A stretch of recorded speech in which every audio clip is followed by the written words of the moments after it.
Assalamualaikum warahmatullahi wabarakatuh.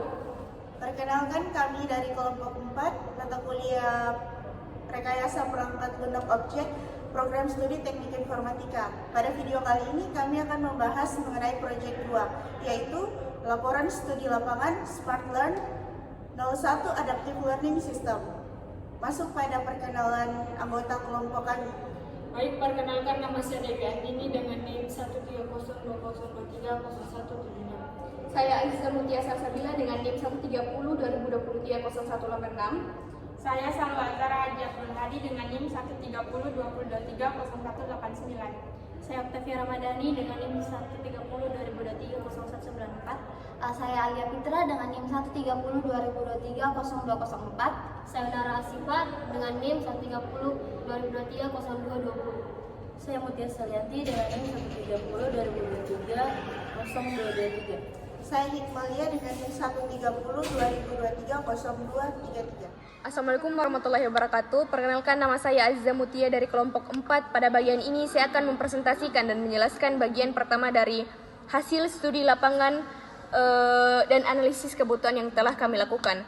Proyek yang kami kembangkan adalah Smart Learn dan Adaptive Learning System, sebuah sistem e-learning yang dirancang untuk mendukung pembelajaran daring di SMK Negeri 1 Makassar. Kemudian pada bagian ini saya akan menjelaskan judul proyek, tujuan pengembangan serta metodologi yang kami gunakan.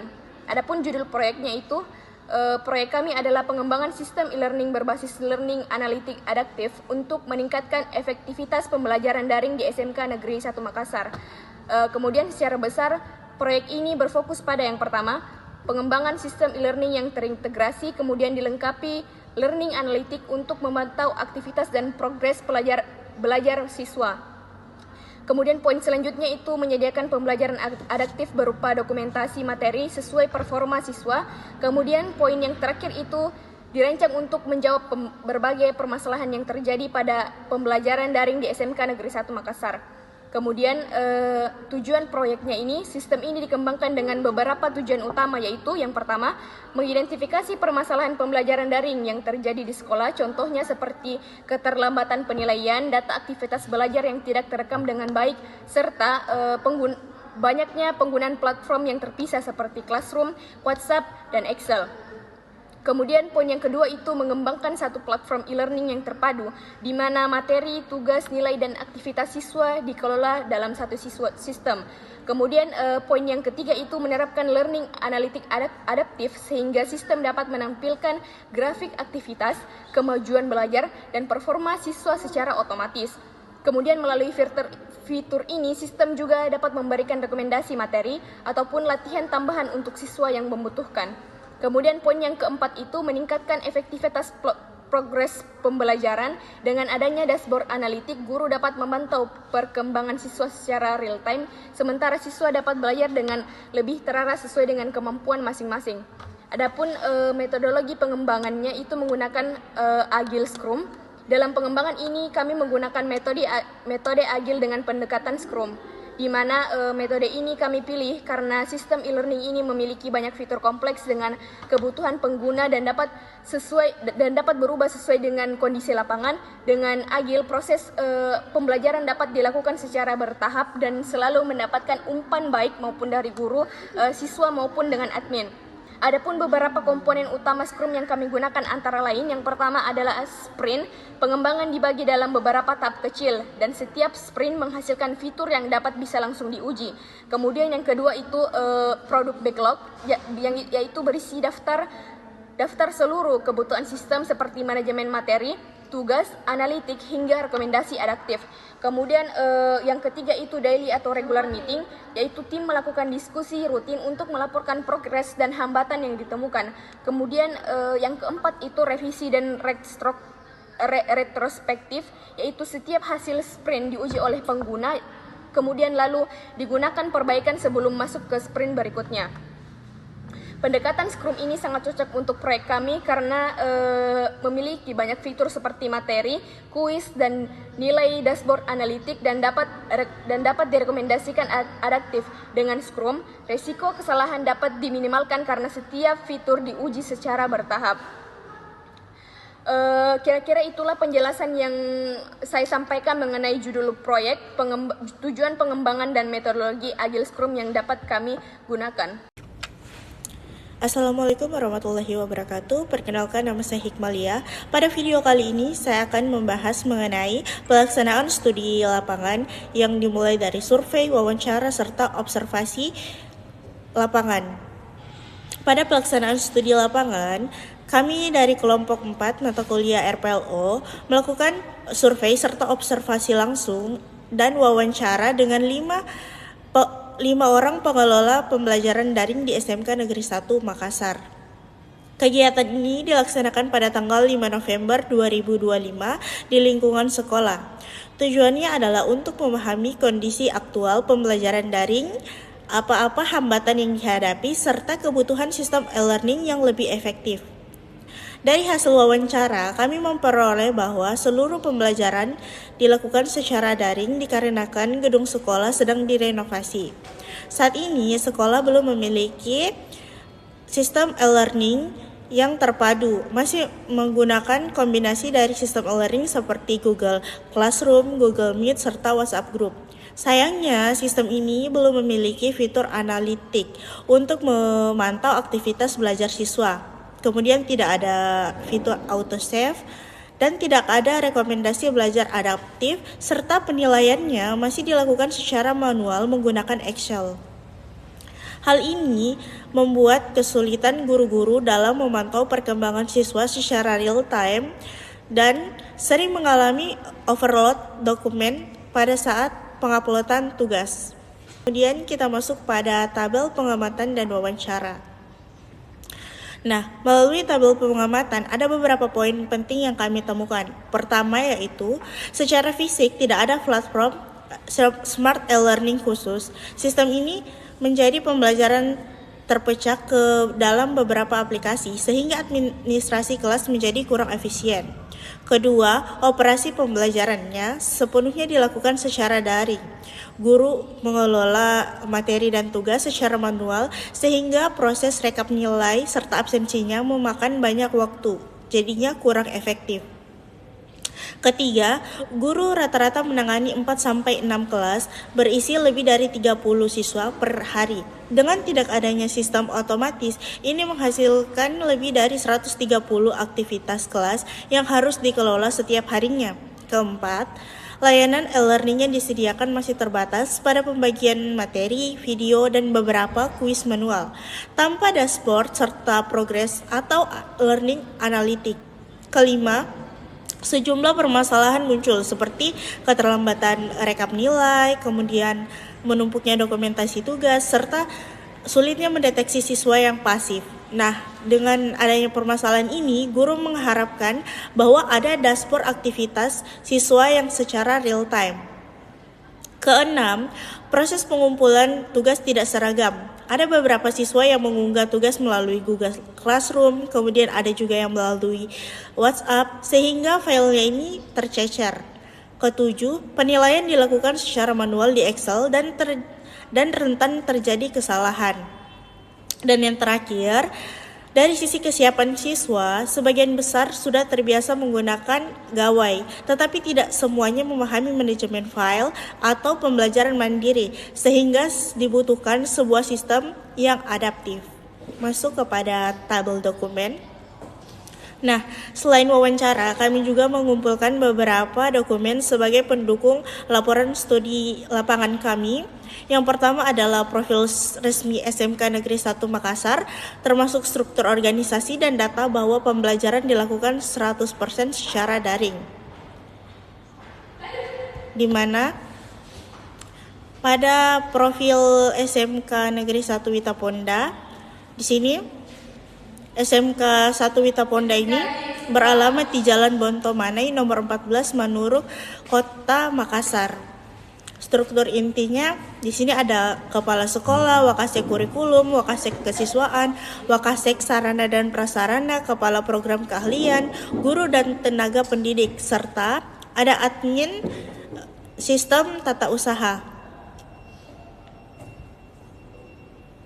Kemudian Dokumen kedua adalah SOP pembelajaran daring yang memuat pedoman penggunaan Google Classroom tetapi belum mencakup fitur Learning Analytics atau sistem adaptif. Nah, pedoman ini tidak memiliki SOP untuk Learning Adaptif atau sistem analitik. Yang ketiga adalah jadwal pembelajaran daring yang selalu diperbarui setiap minggu. Keempat adalah kami memeriksa format Excel yang digunakan guru untuk mencatat nilai siswa.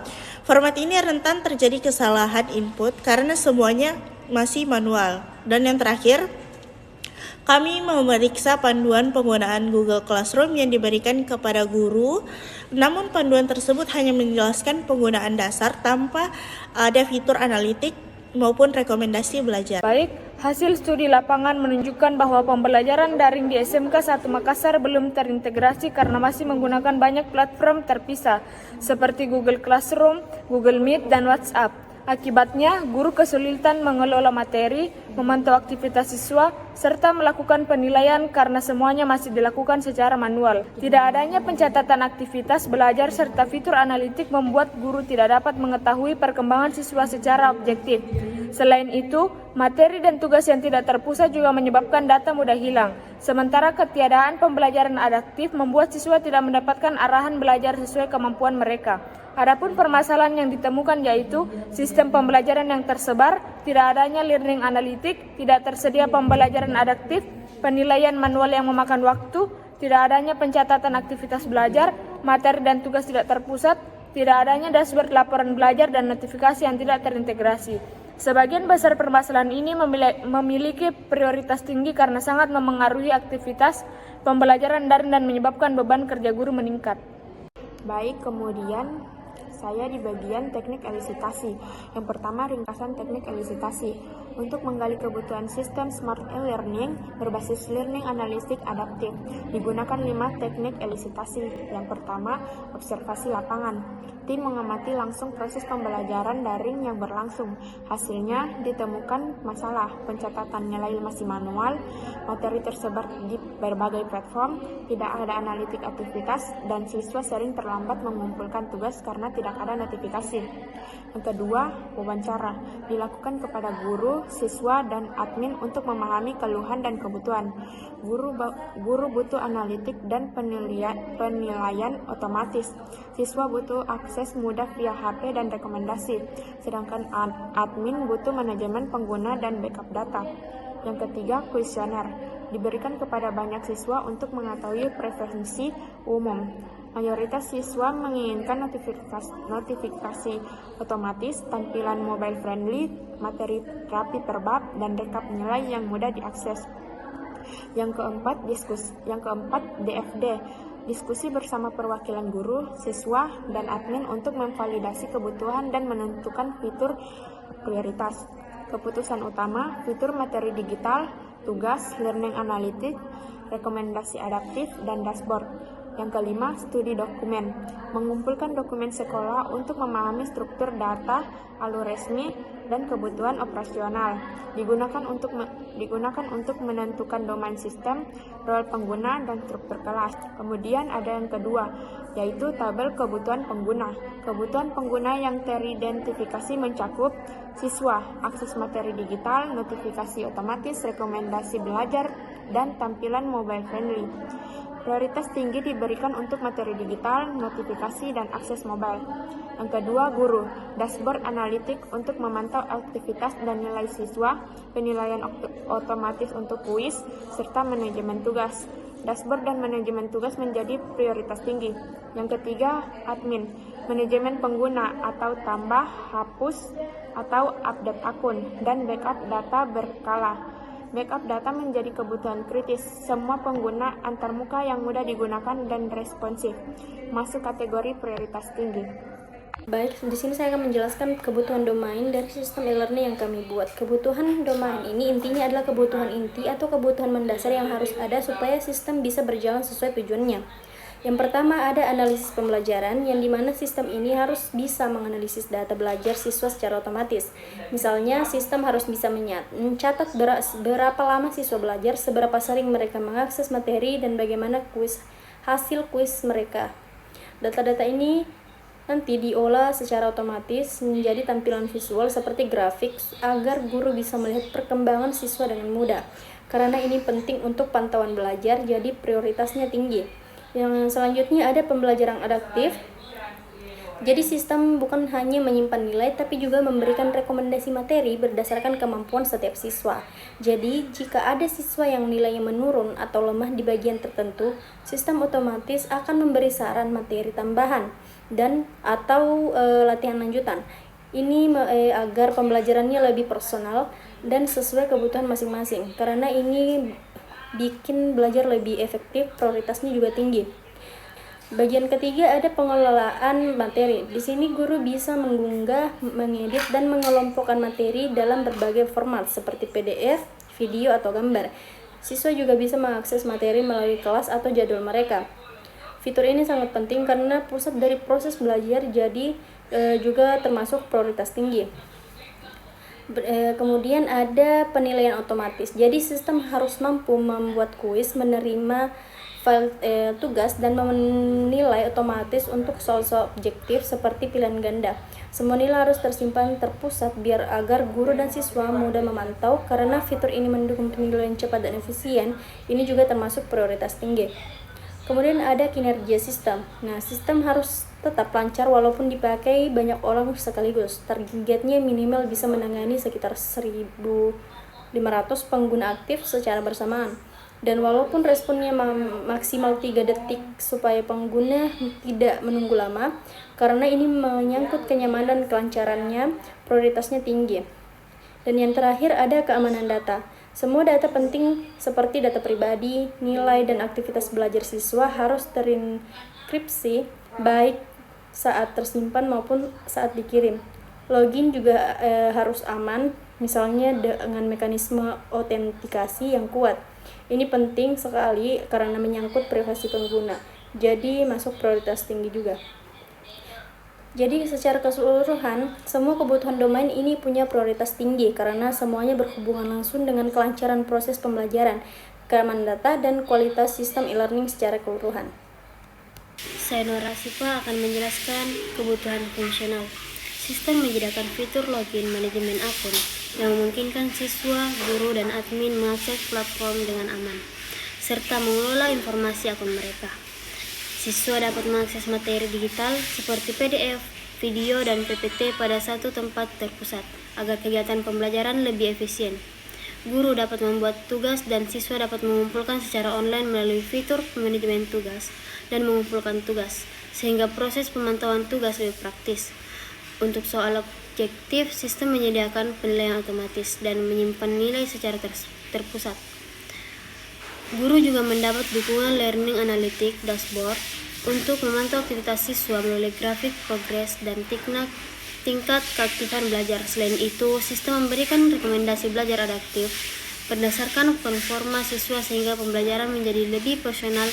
Pengguna menerima notifikasi otomatis terkait tugas baru, deadline, nilai, atau pengumuman.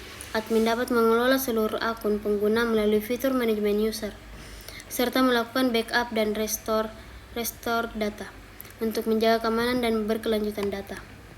Selanjutnya, kebutuhan non-fungsional kegunaan. Dari sisi kegunaan, sistem harus memiliki UI yang ramah pengguna, sehingga semua pengguna dapat mengoperasikan fitur dengan mudah. Tampilan juga harus mobile friendly agar dapat diakses nyaman melalui smartphone. Sistem menyediakan panduan dan bantuan penggunaan, seperti FAQ untuk membantu pengguna baru. Navigasi dirancang cepat dan terstruktur, agar fitur penting seperti materi, tugas, dan nilai mudah ditemukan.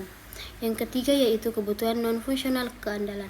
Dalam aspek keandalan, sistem mendukung pemulihan data sehingga dapat dikembalikan jika terjadi kerusakan.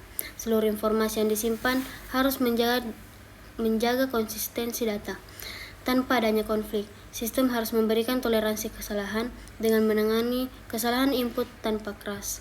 Selain itu, backup otomatis dilakukan secara berkala agar data penting selalu aman. Selanjutnya, kebutuhan non-fungsional kinerja. Sistem diharapkan memiliki waktu respons cepat, maksimal 3 detik untuk setiap permintaan. Platform juga harus mampu menangani kapasitas pengguna bersamaan. Minimal 1.500 pengguna aktif. Proses seperti analitik, pembelajaran, dan pemilihan harus dilakukan secara efisien agar tidak mengganggu performa sistem. Selain itu, penyimpanan harus teroptimasi untuk pengelolaan materi dan tugas tanpa overlap. Selanjutnya, kebutuhan non-fungsional dukungan. Sistem harus dapat diakses melalui berbagai perangkat seperti laptop, komputer, dan smartphone tanpa kehilangan fungsi. Selain itu, sistem wajib mendukung browser modern seperti Chrome, Firefox, Edge, dan Safari. Untuk mengatasi masalah teknis, tersedia dukungan bantuan teknis bagi pengguna. Selanjutnya yaitu kebutuhan non-fungsional implementasi. Pada tahap implementasi, sistem harus dikembangkan dengan framework modern agar mudah dipelihara dan scalable. Sistem juga mendukung integrasi pembayaran digital seperti QRIS dan e-wallet. Data juga dikelola melalui database terpusat agar lebih mudah dicadangkan.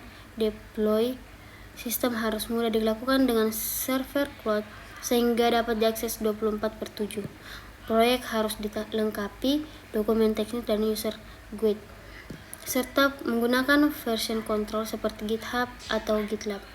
Untuk kolaborasi sistem juga harus mendukung migrasi data dari platform lama, menyediakan backup otomatis terjadwal sebagai perlindungan tambahan. Yang terakhir yaitu kebutuhan non-fungsional antarmuka. Antarmuka, sistem harus responsif sehingga tampilan menyesuaikan berbagai perangkat. Desain harus ramah pengguna dengan navigasi dan ikon yang intuitif. Tampilan antar halaman harus konsisten dalam warna, font, dan layout. Sistem juga harus kompatibel dengan berbagai browser. Tanpa masalah tampilan, tidak lupa antarmuka juga mendukung aksesibilitas pengguna seperti teks alternatif dan konteks yang baik. Bahasa yang digunakan pada menu dan instruksi harus jelas dan terstruktur sehingga mudah dipahami oleh seluruh pengguna. Untuk selanjutnya yang saya akan bahas yaitu tentang tinjauan ulang kebutuhan, di mana pada tahapan tinjauan ulang kebutuhan ini kami melakukan pengecekan kembali seluruh kebutuhan sistem bersama stakeholder seperti guru, siswa, dan admin. Tujuannya untuk memastikan bahwa semua kebutuhan sudah sesuai dengan kondisi lapangan, jelas dan bisa diimplementasikan. Proses review dilakukan melalui diskusi evaluasi. Hasilnya beberapa kebutuhan disetujui, beberapa diperjelas, dan beberapa mendapatkan tambahan fitur berdasarkan masukan stakeholder. Poin yang dibahas di sini yaitu memastikan kebutuhan sistem valid dan sesuai kondisi nyata, melibatkan guru, siswa, admin, dan tim pengembang. Review dilakukan lewat workshop dan evaluasi prototipe. Hasilnya berupa perbaikan fitur, penilaian, notifikasi, analis, dan keamanan. Untuk tabel kedua yaitu tabel review dan catatan stakeholder. Pada bagian ini kami mencatat setiap kebutuhan yang ditinjau, umpan balik dari stakeholder, serta tindakan perbaikan yang harus dilakukan. Tabel ini membantu memastikan bahwa setiap kebutuhan dipahami bersama serta revisi yang diusulkan stakeholder dapat diterapkan dengan tepat.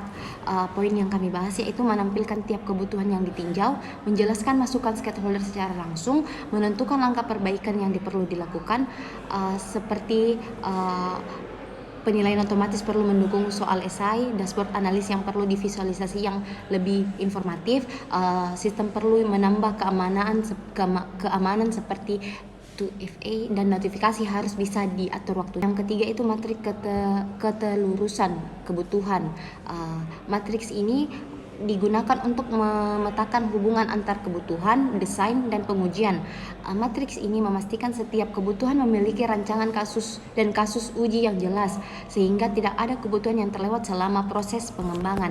Poin yang dibahas di sini yaitu menentukan hubungan kebutuhan seperti ke desain dan ke pengujian, lalu menjamin setiap kebutuhan memiliki implementasi dan test case. Lanjut menjadi alat kontrol agar semua kebutuhan dapat diverifikasi, kemudian membantu mendeteksi kebutuhan yang belum didesain atau diuji. Assalamualaikum warahmatullahi wabarakatuh. Perkenalkan, nama saya Mutia Salianti. Hari ini saya akan mempresentasikan sedikit mengenai prototipe, validasi, dan uji penerimaan pengguna. Baik, yang pertama yaitu prototipe system.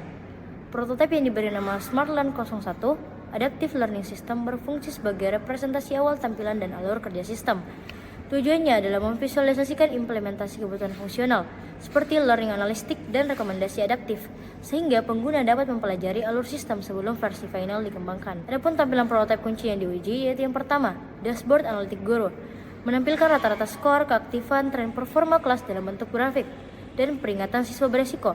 Yang kedua, dashboard siswa, menampilkan presentasi kemajuan, rekomendasi hari ini, dan tingkat keaktifan siswa. Yang ketiga, detail analitik siswa, menunjukkan log aktivitas, waktu akses dan durasi belajar, dan perbandingan skor per topik dalam bentuk grafis. Keempat, peninjauan rekomendasi untuk guru, memungkinkan guru melihat daftar rekomendasi yang diterima siswa beserta alasannya untuk memantau. Yang kelima, ekspor laporan analitik, formulir untuk mengonfigurasi parameter sebelum mengunduh laporan. Yang kedua, validasi model dan uji penerimaan. Proses validasi ini bertujuan memastikan rancangan sistem SmartLearn 01 telah sesuai dengan kebutuhan pengguna dan mampu menyelesaikan permasalahan di lapangan. Metode validasi dilakukan melalui user accepted testing yang melibatkan pengguna akhir, guru, siswa, dan admin. Elemen yang diuji mencakup fitur utama seperti login, akses materi, dashboard analistik, rekomendasi adaptif, dan notifikasi pengingat. Hasil uji model, diagram. Model-model seperti use case, activity diagram, sequence diagram, dan kelas diagram semuanya dinyatakan valid dan diterima. Hasil uji penerimaan kebutuhan, prototype. Secara umum, semua kebutuhan fungsional dinyatakan lulus dalam uji penerimaan. Ketiga, matriks keterlusuran. Matriks ini memastikan bahwa setiap kebutuhan yang ditetapkan telah diuji dan memenuhi kriteria penerimaan pengguna. Matriks menunjukkan keterhubungan antara kebutuhan, misal KF06 rekomendasi adaptif. Kriteria penerimaan, sistem memberikan rekomendasi topik berdasarkan nilai rendah dan hasil uji. Lulus, rekomendasi muncul. Matriks ini mengonfirmasi bahwa seluruh kebutuhan fungsional telah teruji dan diterima. Mungkin itu saja, terima kasih. Demikian pemaparan materi dari kelompok kami. Apabila ada salah kata, kami mohon maaf. Kami akhiri. Wabillahi taufiq wal hidayah. Wassalamualaikum